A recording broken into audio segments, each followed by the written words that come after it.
There, also, residents of Walewale have expressed discontent with the government's recent imposition of a curfew in the region. They say this decision fails to address the underlying issues of insecurity and crime within the Boko, Bolga, Walewale and Tamale highways. A dusk to dawn curfew was imposed over the weekend on Walewale and its environs in the northeastern region following the recent disturbances which have claimed several lives and left many others injured. There's more in the following reports.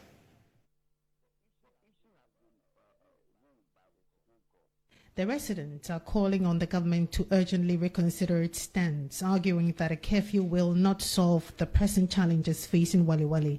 Instead, they fear it may alienate the community further and escalate tensions among the populace. Earlier on February 15, the Minister for the Interior, Mohammed Muntaka, imposed a dusk to dawn curfew on Walewale and its environs with immediate effect. This was contained in a press release published on the Interior Ministry's website on February 15. The curfew starts from 6 p.m. and ends at 6 a.m. The Ministry of the Interior arrived at the decision on Saturday on the advice of the Northeast Regional Security Council to prevent further disturbances in the area, which has witnessed a series of attacks on vehicles and alleged military brutalities on residents.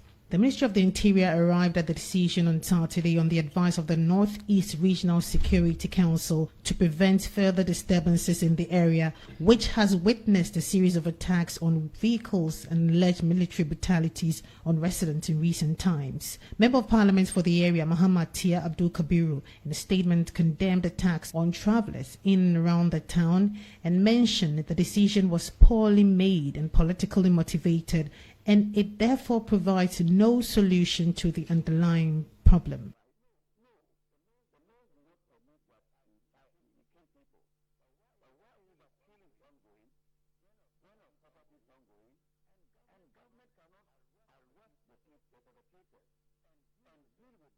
Let's go on to the phone lines and have a security consultant, Richard Kumadro, who has joined us on the phone lines to have a discussion with. Hello, Richard. Thank you for your time. Good afternoon. Afternoon, Annie. So tell us, with the curfew that has been posed in these areas where there are underlying issues of crime, is that going to solve any problem going forward, or maybe will restore peace for now? Normally, curfews are short-term measures, particularly where there are insecurities within communities and the law enforcement hasn't taken position yet. The difficulty is that we have used it in this country over and over and over again, and it has sometimes worsened the plight of the people who curfew have been imposed on. So you can understand the agitations against the curfew being imposed on Walewale. But considering the nature of the crime that has been considered and the volatile nature of the community, it is appropriate that the Minister of Interior takes certain steps in restoring peace and stability to the place. And one of the options available to him was curfew. What they need to do is to mobilize as quickly as possible to ensure that law enforcement officers take position so they can lift out the curfew. But curfew is one of the options he has under his disposal, and that is why he went for that. Maybe you have further history about crimes in these areas. I thought Boko, of course, was under the radar, but to have Bolga, Walewale, Tamale highways, drawn in this or as updates, I'm wondering, how did they come in? Is it that the crime is spreading to those areas? Or you can maybe tell me more, considering the history you have on your table. Walewale has been singled out and has become a hotspot for crimes such as this. And this is not the first time people are committing some of these heinous crimes at that particular spot. So what they are trying to do is to spread the conflict to Walewale and create minimal public safety challenges for the law enforcement officers. And when they do that, it's going to split the resources of the law enforcement officers within the enclave of Boko.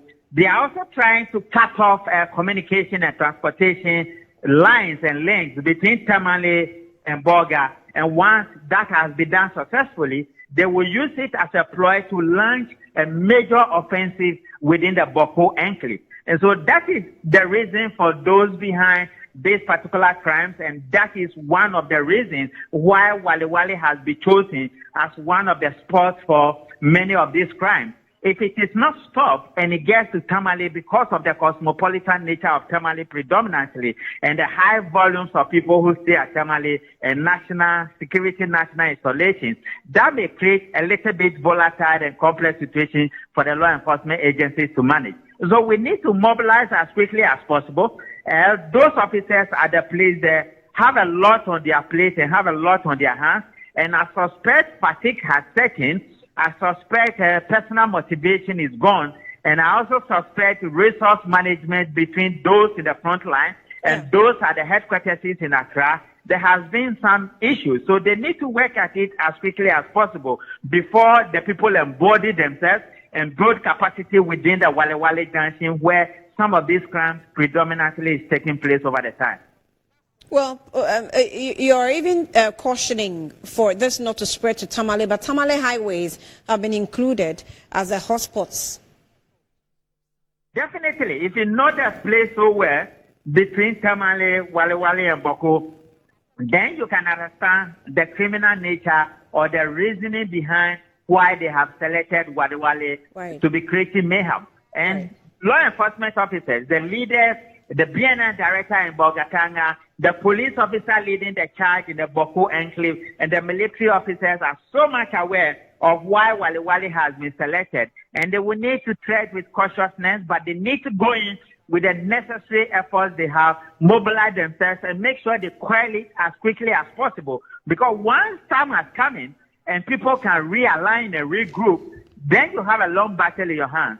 And I suggest that President Mahama, when he comes from the African Union, he will need to have a frank discussion with the three officers within the people who handle the cases in the Boko area, the director of BNI at Boga, and the police officer who is handling the case within the Boga and the Boko conflict, then the military officer. If he has a concrete decision or a communication with these guys, they will tell him what they require from him as the commander-in-chief of the Ghana Armed Forces, and he will also tell them what he expects from them. And that becomes the key point or the key measurement points or the key performance indicators for which they will assess what they have done so far and what is yet to be done. Richard Kumodo, fraud and security consultant, we're grateful for speaking to us here on Newsbeat. We'll be following through on the updates there. But for now, it's a dawn to dusk curfew imposed on these areas, including Boko, Bolga, Walewale, and Tamale highways. Now, let's go on to Tidy GH.